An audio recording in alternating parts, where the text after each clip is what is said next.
ॐ नमः सिद्धेभ्यः।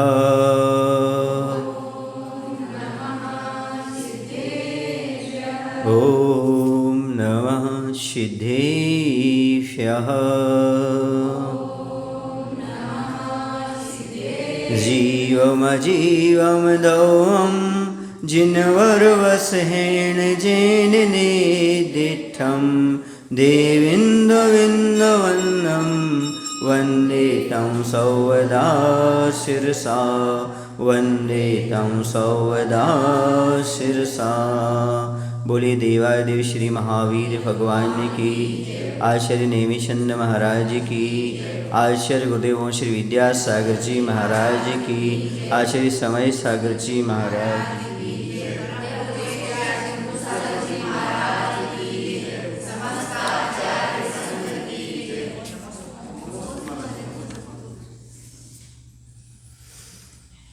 प्रकरण चल रहा है प्रतिमाओं का। प्रतिमाओं में प्रकरण चल रहा था अंतिम प्रतिमा का, जो कि उद्दिष्ट त्याग प्रतिमा है। उद्दिष्ट त्याग प्रतिमा का धारक सावक कौन होता है?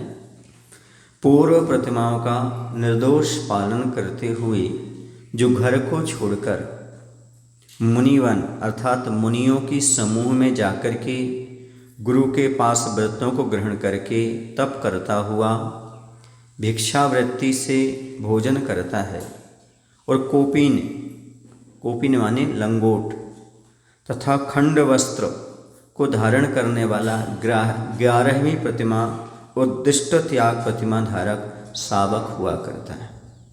इसका व्याख्यान सापकाचार ग्रंथ में अच्छे से मिलता है। गृहीतो मुनिवनिमित्त गुरुपकंठे व्रतानि परिगृह भिक्षासेनस्तपस्यन्नुत्कृष्टश्चेत चेलखंडधरा। जो घर से मुनियों के वन को जाकर के गुरु के पास व्रत ग्रहण करके भिक्षा भोजन करता हुआ तपस्या करता है तथा चेलखंड धरा वस्त्र के एक खंड को धारण करता है, वह उत्कृष्ट सावक कहलाता है। खंड धरा सिला हुआ वस्त्र नहीं होता। कैसा वस्त्र नहीं होता? सिला हुआ वस्त्र नहीं होता। उनके पास एक लंगोट होता है, उसके साथ ही साथ एक दुपट्टा होता है। लंगोट सिलाने की जरूरत नहीं पड़ती। क्या होता है, एक कपड़ा लेता है लंबा सा, और एक छोटा सा ऐसा धागा नुमा थोड़ा मोटा बड़ा कपड़ा रहता है, उसको बीच में डाल दो ऐसा करके और लगा लो। जरूरी नहीं उसको सिला जाए, सिलने की आवश्यकता भी नहीं पड़ती। समझ आ रहा ना? तो इस प्रकार से वह कपड़ा हो जाता है तो काम बन जाता है। तो इस प्रकार से जो सावक घर से मुनिवन में जाकर के गुरु के निकट व्रत को स्वीकार करता है, वह मुनियों के साथ रहते हैं, तो उद्दिष्ट त्याग ज्ञात प्रतिमा वाले होते हैं। क्षुल्लक जी भी और ईलक जी। ईलक जी के पास मात्र लंगोटी होती है, और क्षुल्लक जी के पास लंगोटी के साथ साथ दुपट्टा भी होता है। जो कोपीन और खंड वस्त्र अर्थात इतनी छोटी चादर रखते हैं जिससे सिर ढकने पर पैर न ढके और पैर ढकने पर सिर न ढके, इस प्रकार से। और सिर दाढ़ी मूछ के बालों को कैंची से या उस तरह से भी बनवा सकते हैं। यदि आगे उनके लिए मुनि बनने की भावना है तो केसलंच भी कर सकते हैं, लेकिन केसलंच का उनका कोई नियम नहीं होता। समझ गए ना? और मयूर पक्षिका का विधान आगम में कहीं भी नहीं मिलता। क्षुल्लक के लिए उनके लिए पिच्छिका देना कहीं नहीं मिलता। समझ गए ना? उनके पास कमंडलू रहता है शुद्धि के लिए, और परिमार्जन के लिए वस्त्र रहता है, शुद्ध वस्त्र रहता है। ऐसा बीच में ऐसा हुआ था कि उनको पिच्छिका भी दी जाती थी। आचार्य ने भी पहले उनको पिच्छिका प्रदान की है, लेकिन आगे आचार्य ने यही परंपरा जो ग्रंथों में लिखी उसी को लेकर के आगे बताया है कि आगम में ऐसा लिखा है, कहीं भी वहाँ पर उनके लिए पिच्छिका का विधान नहीं आया। समझ आ रहा है ना? जब ये बताओ, एक लंगोट और मात्र दुपट्टा ओढ़ने वाले को पिछी का विधान नहीं है, तो पूर्ण वस्त्र वाले को पिछी का विधान कहाँ से आया? इसी चीज़ को लेकर के आचार्य ने समझाया, बताया, समझ आया ना। जो आगे आगे सतलाचल बढ़ता चला जाएगा। इसलिए इस चीज़ को समझने के लिए कि आगम में ऐसा नहीं है, जब आगम में ऐसा नहीं है तो ऐसा कैसे कर रहे आप? ये आगम सम्मत है क्या? और जिसका समर्थन करेंगे समझो आगमिक व्याख्यान के साथ नहीं चल रहे, इसलिए इनका समर्थन भी नहीं किया जा सकता। जिससे दीक्षा ली है, गुरु के साथ रहेंगे। नहीं, ऐसा कोई नहीं, जरूरी नहीं है। मुनि को दीक्षा दे सकता है, एलक छुल्लक को नहीं, मुनि को भी दीक्षा दे सकते मुनि महाराज, क्योंकि आचार्य श्री की दीक्षा मुनि महाराज से ही हुई है। समझ आ रहा है ना? अपने आचार्य भगवान की दीक्षा मुनि महाराज से ही हुई है, क्योंकि ज्ञान सागर उस समय मुनि अवस्था में थे। फिर विवेक सागर जी को दीक्षा दी, उस समय वह आचार्य पद पर स्थापित हुए थे। कौन? ज्ञान सागर जी। समझ आया ना? अपने आचार्य श्री ने, यानी विद्याधर जी ने जो मुनि दीक्षा ली थी ना, मुनि ज्ञान सागर जी महाराज से ली थी, आचार्य ज्ञान सागर जी से नहीं, बाद में आचार्य बने थे वो। समझ आ रहा ना? इसलिए मुनि को दीक्षा दे सकते हैं, इसमें कोई बाधा नहीं है। आगम के अनुसार ये बिल्कुल आगम सम्मत है। तो इस प्रकार से वह कौन होते हैं? क्षुल्लक होते हैं। वह अपने घर के त्यागी होते हैं, घर का त्याग करके मुनि महाराज के पास रहते हैं। समझ आया ना? तो वह एक बार भोजन करते हैं। कितने बार? उद्दिष्ट त्याग प्रतिमा, 11 प्रतिमा के धारक शावक दिन में एक ही बार विधि पूर्वक भोजन ग्रहण करते हैं। वह बार बार भोजन ग्रहण नहीं करते। समझ आ रहा है ना? और वो क्या होते हैं? उद्दिष्ट त्यागी होते हैं। किसके त्यागी होते हैं? उद्दिष्ट। उद्दिष्ट किसे कहते हैं? तो वर्तमान में उद्दिष्ट शब्द की परिभाषा अलग प्रकार से बनाई जाती है। कुछ लोग कहते हैं कि महाराज को पानी गर्म कर दिया, एक चौका लग गया, ऐसा उद्दिष्ट है, ऐसा नहीं होना चाहिए, आदि आदि बहुत सारी बातें होती हैं। उद्दिष्ट कहते किसे हैं? तो आचार्य कहते हैं यस्सोमुद्दिश्य निष्पन्नम अन्नमुद्दिष्ट मुच्यते अथवा यामी पाखंडी दुर्बलान नखलानापि। वो कहते हैं कि दाता ने अपने ही उद्देश्य से अपने लिए बनाया हुआ अन्न अथवा यमी, पाखंडी और दीन याचकों के लिए, उनके लिए खास उद्देश्य से बनाया हुआ अन्न उद्दिष्ट कहलाता है। समझ गए ना? क्या कहते हैं? आचार्य ग्रंथ में ऐसा कहते हैं। और भी कहा है मुनिजन अपने लिए आहार बनाने के लिए कृत कार्यत अनुमोदना नहीं करते, इसलिए वो उद्दिष्ट के त्यागी कहे जाते हैं। सबसे बड़ी चीज़ है कि महाराज मन वचन काय कृत कार्य अनुमोदना से दूर हैं। तुम्हें कहाँ बनाना, कैसे बनाना, क्या बना रहा है, क्या कर रहा है, इससे महाराज की कोई ना कृत है, ना कार्यत है, ना अनुमोदना है। सो वो उसके त्यागी है। आप कहाँ बना रहे, कैसे बना रहे, कितने लोग बना रहे, क्या कर रहे, इसमें उनकी कोई अनुमति नहीं, कोई लेना देना नहीं। समझ आ रहे ना? यही है। और भी कहा जो नव कोटि विशुद्धम भिक्कायर ने भुंजदे भोज्यम जायरहिनम जोगम उद्दिठाहार विरदोसो।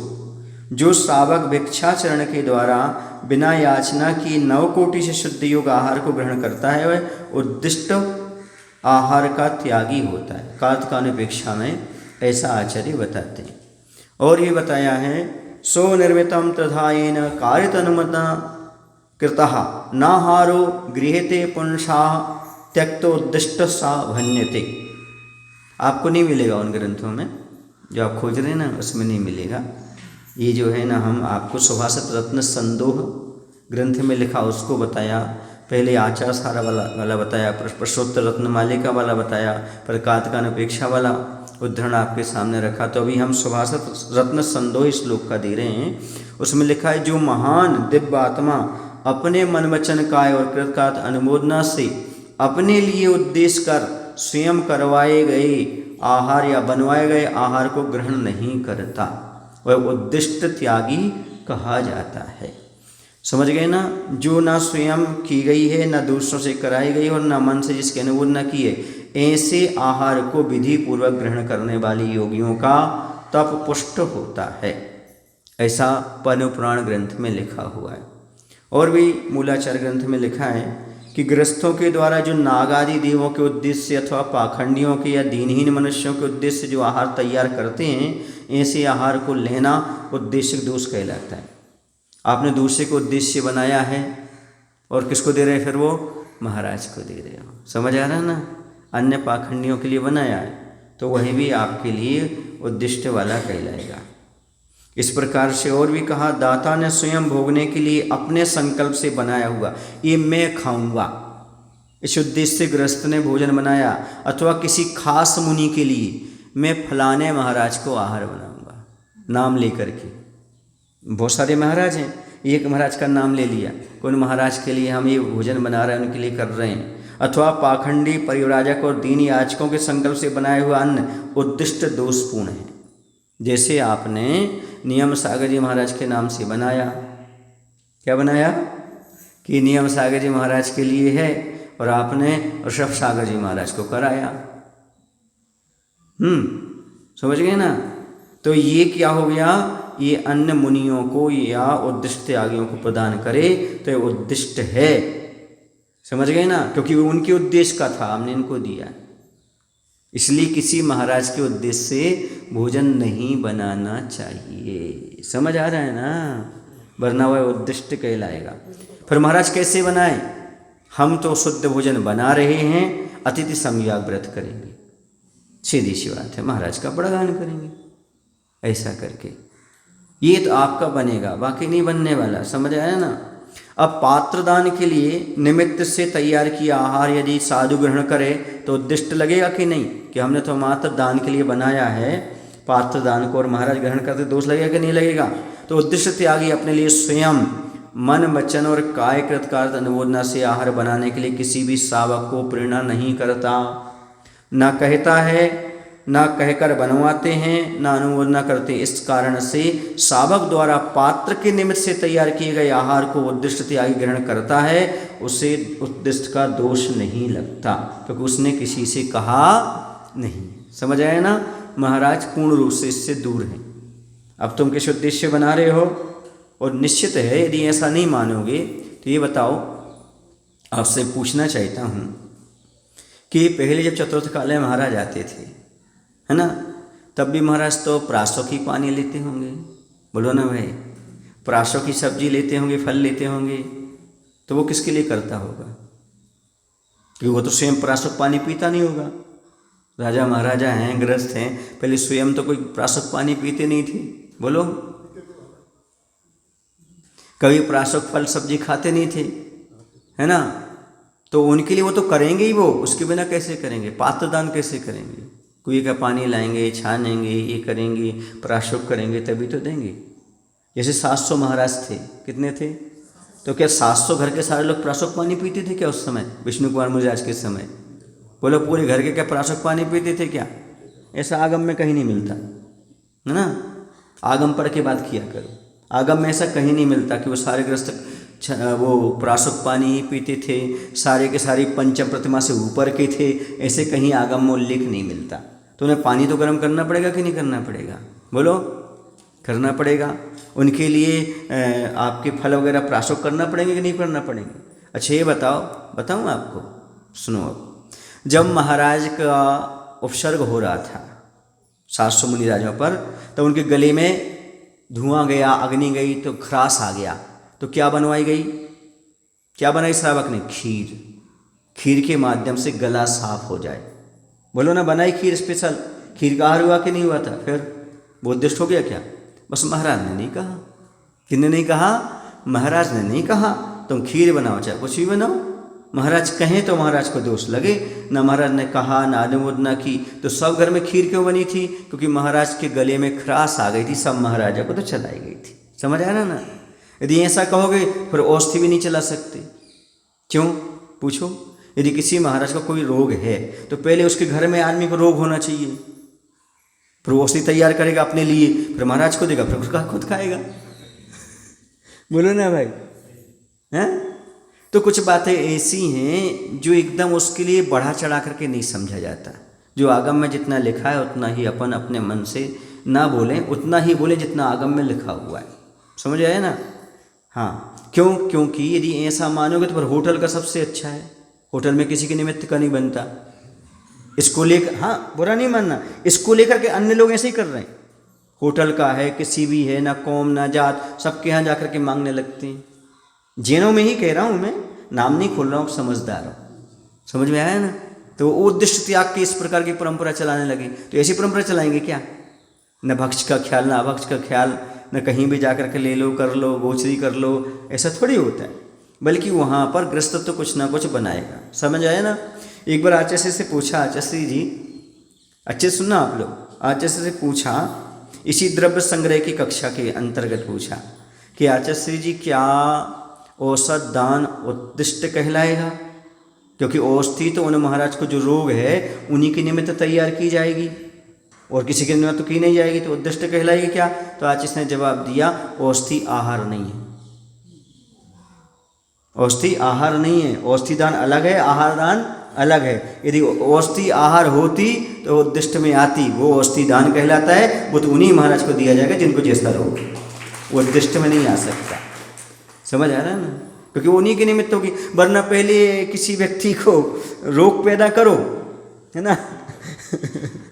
अब देखो ना, जैसे वो उदाहरण आता है, सुब्रत मुनिराज को रोग था, वहाँ से श्री कृष्ण जी आ रहे थे, उन्होंने देखा महाराज को रोग है, वैद्य को लेकर आए, दिखाया, दिखाने के बाद और औषधि बनवा करके चलवा दी।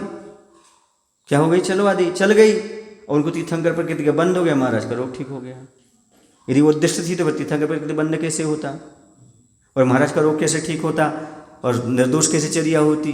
तो समझो कहाँ पर कैसा लगाना, ये विवेक अपन को होना चाहिए। और जब हम चारों नियोग का स्वाध्याय करते हैं तब मालूम पड़ता है। अब मैं पूछना चाहता हूँ, पूछूँ आप लोगों से, अच्छा जो कमरे बनाए जाते हैं मंदिर, वो किसके निमित्त बनाए जाते हैं? महाराज के लिए, मुनि निवास, उसमें लिखा ही रहता है। अब मुनियों के लिए बनाया गया तो महाराज आके रहेंगे तो, अरे भाई वो नियम नहीं लिखा कि ये नियम सागर के लिए बनाया गया है, ये कुंतु सागर के लिए बनाया गया है, वो तो बने हुए हैं, कोई ये महाराज आकर रह सकते हैं, उन्हें कोई दोष नहीं लगेगा, उसका नाम भले मुनि निवास हो तो क्या बात होती। समझ आया ना? हर चीज़ को समझने की आवश्यकता है, हर चीज़ को तूल नहीं देना, खींचने की आवश्यकता नहीं है। आचार्य ने क्या कहा? मुनि राज के लिए कृत कार्यत अनुमोदना से दूर रहना चाहिए, मन वचन काय से कृत कार्यत अनुमोदना से। 1 चौका लग रहा, 2 लग रहा, 5 लग रहा, 10 लग रहा, इसमें इंटरेस्ट मत रखो, अब अपनी चर्या का पालन करो। और इतना तक लिखा है महाराज के लिए, हे महाराज यदि तुम आहार में उलझ जाओगे तो समय सार कब पढ़ोगे?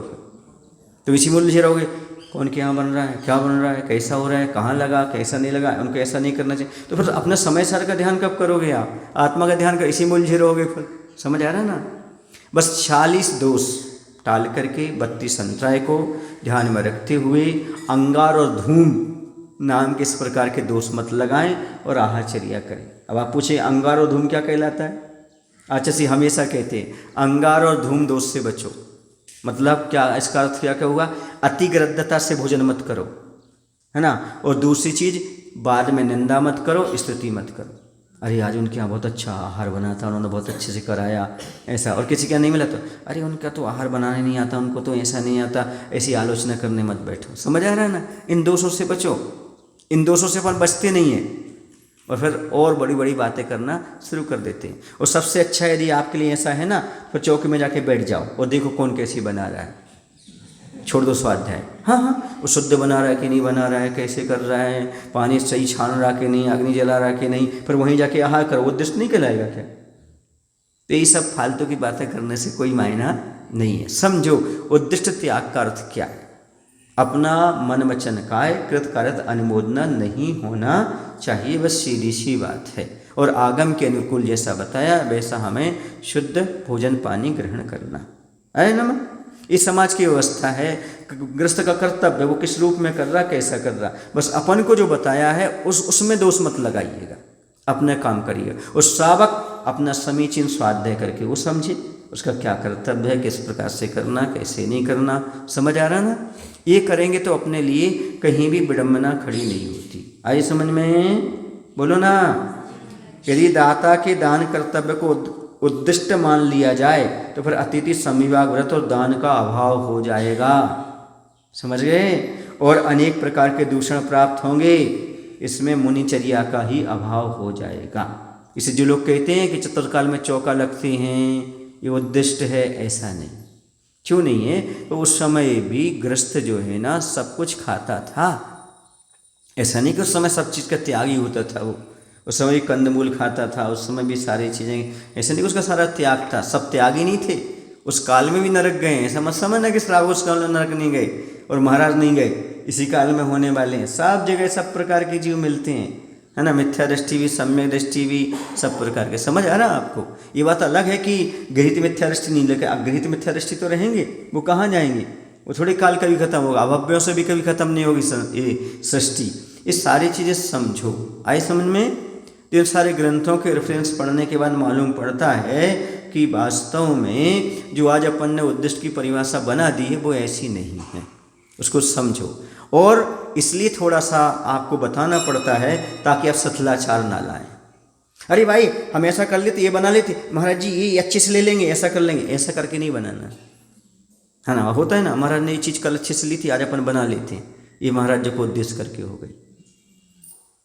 ऐसा उद्देश्य करके नहीं बनाना, ये ध्यान रखना। यदि ऐसा बनाया आपने तो उद्दिष्ट हो जाएगा। और देख लेते हैं जिस दिन लगातार एक चीज़ 3 दिन मिलने लगी कोई नई, तो समझो ये बात फैल गई, उसको बंद कर देते महाराज, फिर नहीं लेते।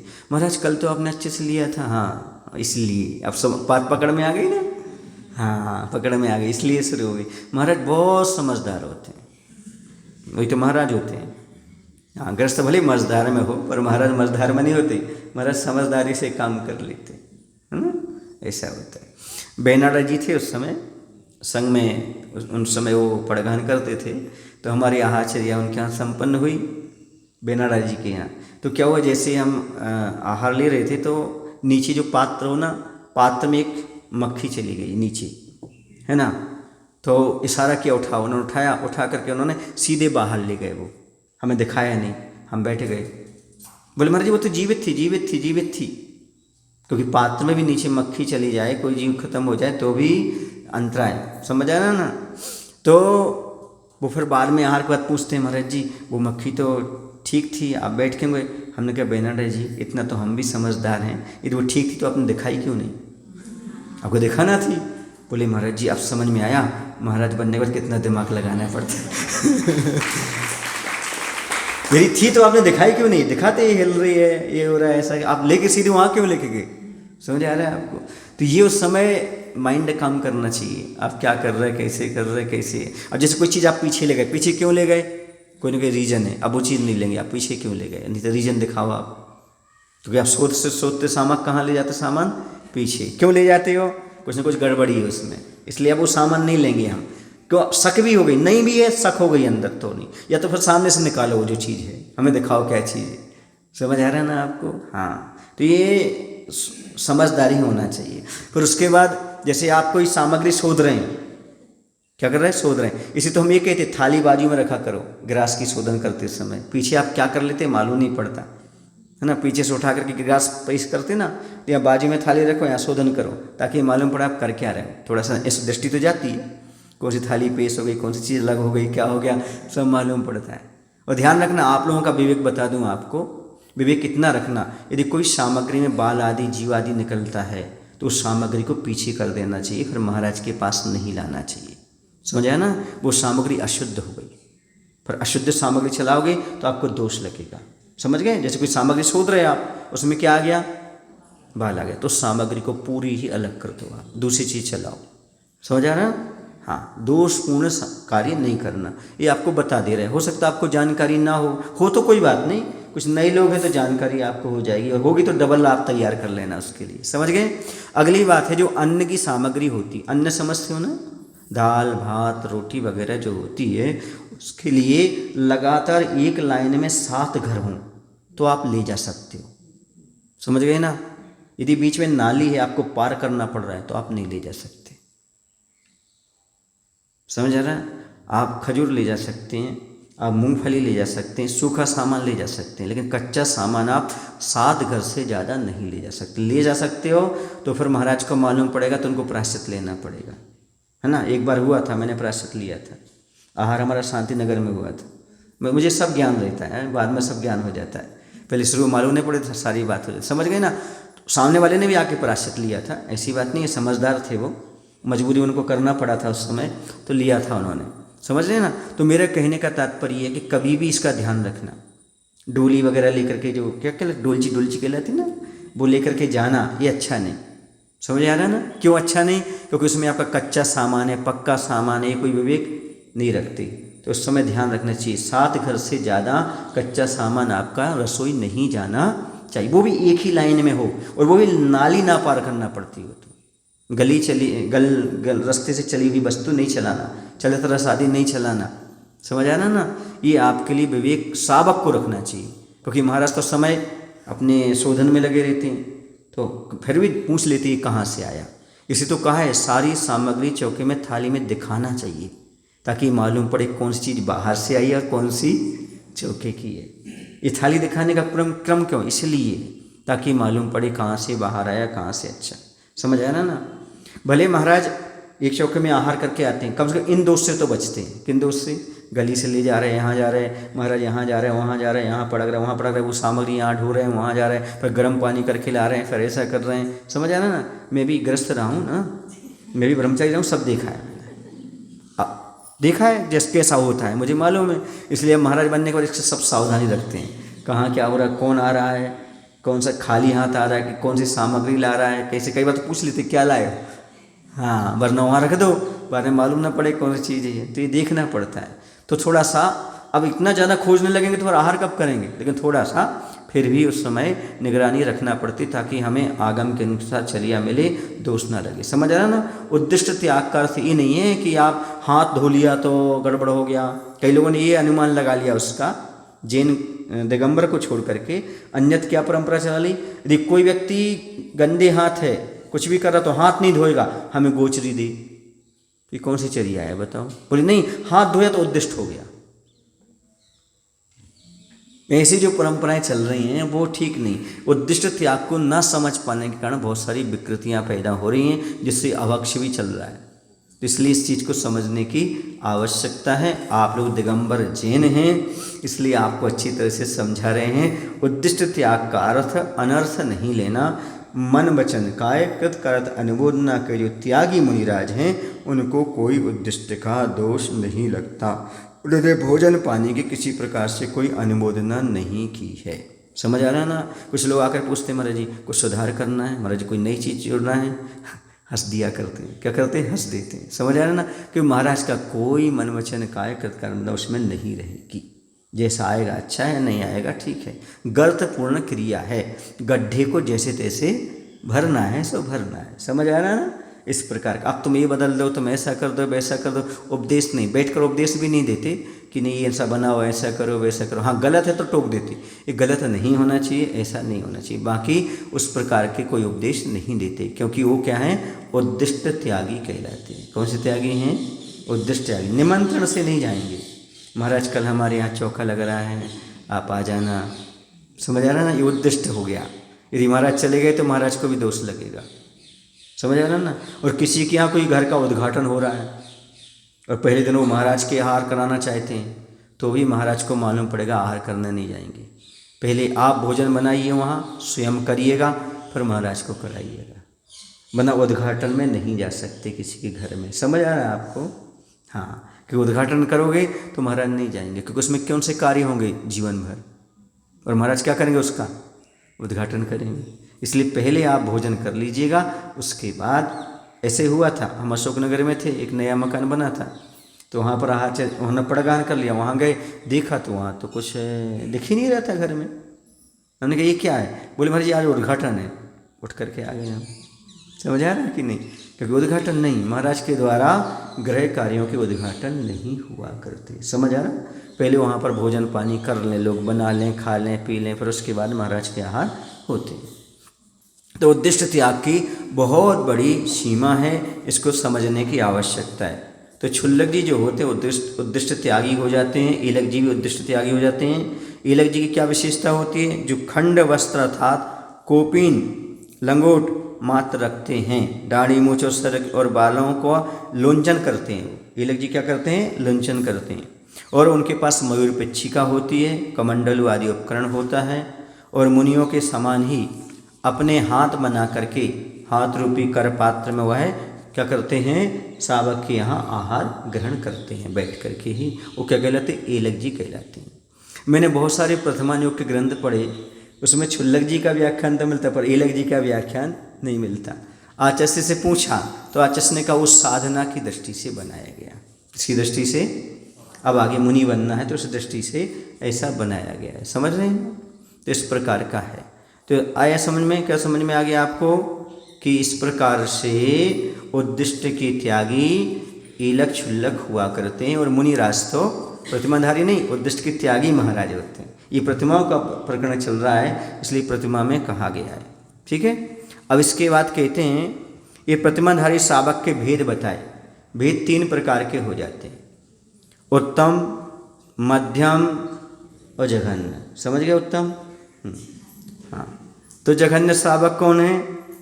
प्रतिमाधारी जघन्य श्रावक कौन है? तो दार्शनिक प्रतिमा से रात्रिभुक्ति प्रतिमा अर्थात 6 प्रतिमाओं में रहने वाला प्रतिमाधारी जघन्य श्रावक कहलाता है। फिर 7वीं, 8वीं और 9वीं यानी ब्रह्मचर्य, आरंभ त्याग और परिग्रह त्याग प्रतिमा वाला मध्यम श्रावक कहलाता है। फिर उत्कृष्ट श्रावक कौन? 10वीं और 11वीं प्रतिमाओं अनुमति त्याग और उद्देश्य त्याग प्रतिमा वाला धारक उत्कृष्ट श्रावक कहलाता है। इस प्रकार से ईलक क्षुल्लक जो है ना उत्कृष्ट श्रावक हैं, मुनि नहीं है। क्या नहीं है? हाँ, इसलिए जो आप लोग करते ना नवदा भक्ति, तो नवदा भक्ति यथायोग्य होती है। समझे ना? ईलक हैं, क्षुल्लक हैं, आरिका हैं, छुल्लिका हैं, इनकी परिक्रमा, पूजन, पाद प्रक्षालन आगम में नहीं है ना। बसुनंदी साहबकाचार्य में कहा है इनकी यथायोग नवदा भक्ति करें, तो यथायोग कमाएं ना, ऐसा थोड़ी एक सा करें, इसको समझना है। अष्टद्रव्य से पूजन किसकी करना ये भी समझना है। अर्घ्य किसको समर्पित करना अलग चीज़ है। एक बार किसी ने आचार्य से पूछा तो आचार्य ने कहा भेंट देना अलग है और अर्घ्य समर्पित करना अलग है। जो ईलक क्षुल्लक आरिकाओं को आप श्रीफल चढ़ाते हो, श्रीफल चढ़ाते नहीं रखते हो। ब्रह्मचारी प्रतिमाधारी के लिए श्रीफल ऐसा चरणों में नहीं चढ़ाया जाता, उनके हाथ में दिया जाता है। प्रतिमा वाली जो श्रावक होते हैं ना, यानी व्रती आते हैं आपके यहाँ आएंगे प्रतिष्ठाचार्य आदि, तो उनको आप चढ़ाते हो कि हाथ में देते हो? हाथ में देते हैं। ये सम्मान स्वरूप है। कैसा है? हाँ, ऐसे आरिका ईलक क्षुल्लक के पास रखा जाता है, अर्घ रूप में नहीं रखा जाता, वो सम्मान रूप में। निमंत्रण देने गए तो रख के आ गए निमंत्रण करके लिए, वो अर्घ नहीं कि आप अर्घ समर्पित कर रहे हैं, नहीं, ऐसा सम्मान रूप में रख दिया, क्योंकि ईलक क्षुल्लक और आरिका हाथ में ग्रहण नहीं करेंगे। समझे ना? इस सम्मान सूचक है, ना कि आप उनके लिए इस प्रकार का करें। समझ आ रहा ना? और पंचांग नमस्कार का विधान मात्र मुनि महाराज को है, जो गवासन से बैठ के नमस्तु करते हैं ना।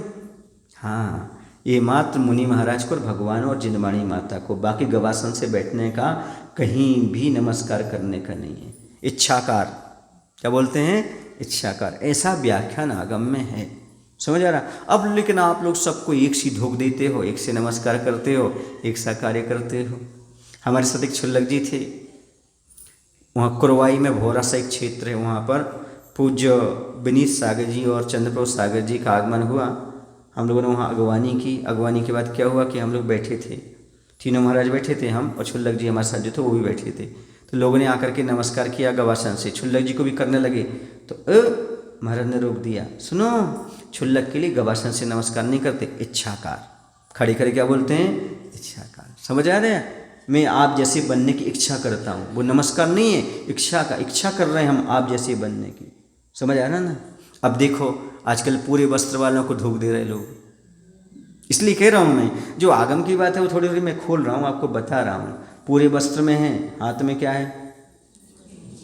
पिछी है। और आप लोग क्या बोलते हैं? जगत गुरु। अब बोलो परम पूज, स्वस्ति श्री। समझ आ रहा ना? ये आगम सम्मत नहीं है, किसी को बुरा ना लगे, लेकिन आगम की बात तो कहूँगा मैं। अब बोलूँगा, अपनी भाषा समिति संभाल करके बोलूँगा, पर किसी को बुरा ना लगे, पर मैं कहूँगा ये आपसे कि परम पूज्य कहाँ तक लिखना उचित है। आरिकाओं के सामने भी परम पूज्य नहीं लिखा जाता। है समझ में। ईलक शुल्लक के सामने भी परम पूज्य नहीं लिखा जाता, श्रद्धे, और यहाँ पर जगत पूज्य लिखा जाता है। तो ये लिख करके हमें थोड़ा सा देख करके लगता है आदमी को स्वाध्याय करना ही नहीं, स्वाध्याय सीखनी नहीं, स्वयं नहीं करना और दूसरे को नहीं करना। और लिखा है जो जिस योग्य नहीं होता उस योग्य सम्मान चाहता है वो लंगड़ा लूला होता है। जिस योग्य तुम नहीं हो उस योग्य सम्मान चाह रहे हो, सामने वाला सम्मान कर रहा, सम्मान करने वाला भी लंगड़ा लूला होगा और जो सम्मान चाह रहा है वो भी लंगड़ा लूला होगा। असंयमी न बंध में, असंयमी बंधना के योग्य नहीं होता। तो इस चीज़ को समझने की आवश्यकता है। मैं किसी चीज़ का निषेध नहीं करता, लेकिन आगम में जो कहता है वो तो कहूँगा भाई, सत्य तो बोलना पड़ेगा आपको। आपकी क्या परंपरा है इससे हमें कोई लेना देना नहीं है, मैं उसका विरोध नहीं कर रहा, पर आगम में जो सत्य का है उस सत्य का व्याख्यान उद्घाटन तो करूँगा, ऐसा आगम में लिखा हुआ है। समझ आ रहा है ना। अब लिखा है राजाओं को अर्घ्य समर्पित किया गया। क्या लिखा? अर्घ्य का अर्थ क्या होता है? देवी देवताओं को अर्घ्य समर्पित किया गया, ऐसा ही प्रथमा योग में आता है। अर्घ्य का अर्थ क्या होता है? अर्घ्य माने होता है, ये अष्टद्रव्य का नाम अर्घ्य नहीं है भैया, ये आपने बना दिया है कि 8वां द्रव्य मिला लो तो अर्घ्य बन जाएगा। अर्घ्य का अर्थ है मूल्यवान, मूल्यवान वस्तु देने का नाम अर्घ्य है। अनर्घ्य पद प्राप्त है, अनर्घ्य माने अष्टद्रव्य से रहित, ऐसा नहीं, अनर्घ्य माने अमूल्य। अमूल्य पद कौन सा है? मोक्ष पद। तो अनर्घ्य पद प्राप्त है अर्घम निर्वपामते स्वाहा, मैं अनर्घ्य पद की प्राप्ति के लिए मूल्यवान वस्तु समर्पित करता हूँ, ये अर्थ है उसका। समझ गए ना। उसका अर्थ है नहीं कि आप द्रव्य लेके जाओ, बहुत सारी मायने हैं आगम में, अभी आप समझे क्या, समझो तो इसके लिए। जब हम स्वाध्याय कर रहे थे धवला जी ग्रंथ का, तब उसमें आया चरु और बलि, दो शब्द आए, चरु शब्द भी आया, बलि शब्द भी आया। अब आप सोचो, आप कहोगे बलि, हाँ, चरु माने होता है प्राशक वस्तु, है ना, और बलि माने होता है अप्राशक वस्तु। अब उसको क्या सचित्त माने? जो चित्त सहित हो, और अचित्त माने, चित्त सहित माने जीव नहीं चढ़ाने आपको, उसका समझो। चरु और नैवेद्य, चरु सुदीप सूखी वस्तु है ना, और गीली वस्तु, सचित्र अचित्त दोनों का व्याख्यान किया उसमें। चरु क्या होता है और बलि क्या होता है? जो अचित्त है वो है चरु है, और जो सचित्त है वो बलि, ऐसा लिखा। अब तूने बलि का अर्थ क्या लिया? पंचंदी को मारना। अब कैसे अर्थ का अर्थ कैसे निकलता है? ऐसे निकलता है। समझ आ रहा है आपके लिए? जैसे आपने नारियल चढ़ाया, एक सूखा एक गीला है, दोनों में अंतर है कि नहीं? सचित अचित्त है, तो ऐसा लिया उसमें, पर उसमें तुमने क्या अर्थ निकाल लिया उसका? ये गलत हो गया। तो इसी प्रकार से अर्थ के अनर्थ निकालते हैं जिनको समीचीन अहिंसा धर्म पर श्रद्धा नहीं होती। तो आपको श्रद्धा रख करके करना है, क्योंकि सबसे पहले हमारा कौन सा धर्म है? अहिंसा परमो धर्म की जय। समझ गए? और हम पूजन किससे कर रहे हैं? स्थापना निक्षेप से कर रहे हैं। किससे कर रहे हैं? हाँ, इसलिए हमने लवंग में फूल की कल्पना कर ली, लवंग में धूप की कल्पना कर ली, या फिर अच्छी सबसे अच्छी धूप जो होती है आपकी, आप चंदन वगैरह की शुद्ध धूप आती है, उसको भी आप बना कर सकते हो। ऐसा नहीं है एकदम भी आप क्रियाकांड को छोड़ मत दो, कुछ तो उसको लेके चलो जो आगम में लिखा हुआ है। जैसे हवन वगैरह होते हैं तो हवन में क्या होता है? शुद्ध धूप का क्षेपण होता है हवनैर। पूज्यपाद स्वामी ने लिखा है, यज्ञ शब्द दिया, हवनैर शब्द दिया है, तो उसमें शुद्धि की पूर्वक करो। कैसे करो? विशुद्ध, अशुद्ध बाजार की लाके मत डालो जिसमें जीव आदि हों।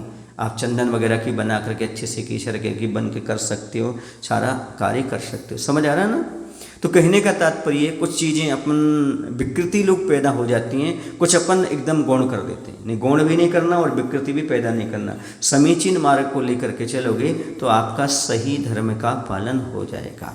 तो ये समझाने की आपको कुछ आवश्यकता थी कि कोई ईलक क्षुल्लक उत्कृष्ट श्रावक हैं, कहीं भी उत्कृष्ट श्रावक के लिए अर्घ्य देने की परंपरा नहीं है, कहीं नहीं। कैसे आया क्या हुआ ये नहीं कह सकते, पर आप स्वयं विचार करो। उत्कृष्ट श्रावक है और मुनि है। मुनि और श्रावक एक नहीं होते, और श्रावक भी मुनि एक नहीं हो सकते, इसलिए ईलक क्षुल्लक और मुनि बराबर नहीं हो सकते। ऐसा आचार्य भगवंत ने हमें समझाया। कहाँ कैसा क्या हो रहा है इसको मैं नहीं जानता, लेकिन आप स्वयं समझो उत्कृष्ट श्रावक क्या हैं और मुनि महाराज क्या है, इतने अपने आप आ जाएगा। अगली बात मैंने देखा, कुछ लोग कहते हैं नवदा भक्ति में भेद नहीं करना चाहिए। क्या कहते हैं? भेद नहीं करना चाहिए। लिखा है तीनों पात्रों की यथायोग नवदा भक्ति करो, अब मैं आपको उससे पूछूं, यदि भक्ति बराबर है, दान देना बराबर है, तो फिर उसका फल अलग क्यों है? और पात्र के भेद 3 क्यों हैं? 3 भेद करने की जरूरत क्या थी? और 3 पात्र दान का फल अलग अलग क्यों रखा? पद्मनंदी पंचविंशति का ग्रंथ में तीनों पात्र के फल अलग लिखा है। जघन्य पात्र को दान देने से जघन्य भोगभूमि, मध्यम पात्र को दान देने से मध्यम भोगभूमि, उत्कृष्ट पात्र को देने से उत्कृष्ट भोग। ऐसा फल में भेद क्यों कर दिया आपने? जब नवदा भक्ति एक सी है, सारी चीज़ें एक सी हैं, फिर वो फल में भी एक सा होना चाहिए? नहीं, पात्र के भेद हैं, कुछ ना कुछ कारण है, तब इनके भेद किए गए। दान का फल भी पृथक है, तब तो कुछ ऐसी भक्ति भी कुछ ना कुछ तो पृथक होना ही चाहिए। यथा योग को समझना चाहिए। जैसे आप लोगों से कहते ना, पहले मुनिराज को नमोस्तु करो, मुनिराज को नमोस्तु करने के बाद प्रतिमाधारी को वंदना आदि जय जयन करो, फिर आपस में यथा योग तो सबको अभिवादन किया कि नहीं? तो सबका एक सा हुआ क्या अभिवादन? सबका अलग अलग है। जिनका जैसा है वैसा अभिवादन ही हमें उचित लगता है। जिसका अभिवादन आगम में नहीं लिखा, उसके लिए क्या करना? मौन रहना। जिसका अभिवादन है ही नहीं, जिसका लिंग ही नहीं है, देखो आर्यिका है, मुनि है और क्षुल्लक है, इसके अलावा कुछ भी भेष नहीं है जैन दर्शन में। पिछी के साथ कोई भेष नहीं है, कोई लिंग नहीं है, उनके साथ क्या करना? मौन रहना, ना उनकी निंदा करना, ना उनको नमस्कार करना। समझ आ रहा है आपको? निंदा भी नहीं करना, उनकी व्यवस्था उनके हाथ, वो जाने उनका काम, पर हमें नमस्कार नहीं करना। फिर क्या करना? तटस्थ, मौन। क्यों? क्योंकि आगम सम्मत नहीं है, आगम में कहीं भी नहीं है। जितने भी पुराने भट्टारक हुए हैं उनके आगे अकलंक भट्टारक देव, भट्टारक अकलंक देव, भट्टारक महावीर। पहले जो भट्टारक हुए हैं महान आचार्यों के आगे भट्टारक शब्द लगता था। किनके आगे? महान आचार्य जो टक्कर के रहते थे, यानी वाद विवाद में आगे रहते थे, ऐसे महान आचार्यों के आगे भट्टारक शब्द लगता था। उनके सामने जगत पूज रहता था। वस्त्रधारी को कहीं भी भट्टारक के रूप में जैन दर्शन में स्वीकार नहीं किया गया है। भट्टारक देखना महान ग्रंथों में, भट्टारक अकलंक देव, भट्टारक महावीर, ऐसे शब्द आते। भगवान महावीर के आगे भट्टारक लगता था, भट्टारक अकलंक देव के आगे लगता था, है ना? हाँ, भट्टारक शांतिनाथ, ये शब्द आता था, ना कि वस्त्रधारी को भट्टारक के रूप में नहीं स्वीकार किया गया। ये परिस्थिति आई, परिस्थिति के अनुसार क्या हुआ, उस समय दिगंबर साधु को रहना मुश्किल था, तो उस समय वस्त्रों के साथ धर्म की रक्षा हुई की है। ठीक है, ये अच्छी बात है, करना भी चाहिए थी, लेकिन अब तो ऐसी कोई परिस्थिति नहीं है। अब तो कोई इसकी ज़रूरत नहीं लगती, महसूस नहीं होती। एक स्थिति थी उस समय थी जब दिगंबर साधु को तमिलनाडु आदि में वहाँ पर नहीं जाने दिया जाता था। अब तो ऐसी कोई समस्या नहीं है। समझ आ रहा है ना? तो मेरा कहना ये है, ईलक और क्षुल्लक तो पूजनीय बताए गए हैं आपके लिए। पूजनीय का अर्थ है यथायोग। समझ आया ना? इसके आगे कहीं भी आपके लिए, इसके नीचे प्रतिमाधारी शावक आदि की बात की गई। बाकी पिछी के साथ किसी को भी किसी प्रकार का क्या समाचार जैन दर्शन में नमस्कार आदि की पद्धति नहीं कही गई है। इस चीज़ को अच्छी तरह से समझने का प्रयास करो। बोलो महावीर भगवान की जय। आचार्य गुरुदेव श्री विद्यासागर जी महाराज की जय। हे प्रभु, हम सभी को इतनी शक्ति, इतनी बुद्धि देने की कृपा करो ताकि हम आगम में जिन जिन को जिस जिस रूप में नमस्कार की आज्ञा है, हम वैसे ही उनके प्रति नमस्कार के भाव पैदा कर सकें।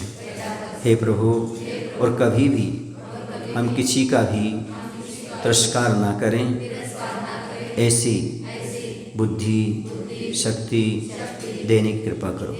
नमोस्तुते।